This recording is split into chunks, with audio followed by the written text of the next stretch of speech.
Шоколадный банановый торт дайындаймыз. Алдымен қарайған бананымызды алып, шанышқымен езіп аламыз. Сгущенканың үстіне банан, жұмыртқа және жұмсақ сары майды саламыз. Араластырып аламыз миксермен. Содан соң ұн, қопсытқыш, какаоны салып, тағы да араластырамыз. Қамырымыз дайын. Пергамент қағазының үстіне, менде 24 диаметрлік үстіне енді қамырымызды 3 ас қасықтан салып, 180 градус шамамен 8-10 минуттай пісіріп аламыз.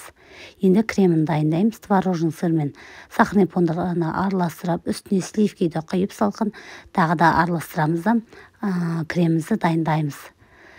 Дайын кремімізді алып, тортымыздың ортасына кезек-кезек жағамыз да тортымызды жинаймыз. Енді үстіне қалауыңызша әсемдесеңіздер болады. Мен шоколадный ганашты жақтым. Осымен тортымыз дайын. Дайын тортты шамамен 5-6 сағатқа тоңазытқышқа салып қоямыз. Тортымыз өте дәмді, жұп-жұмсақ болып шығады. Міндетті түрде жасап көріңіздер. Видео ұнаса лайк басыңыздар.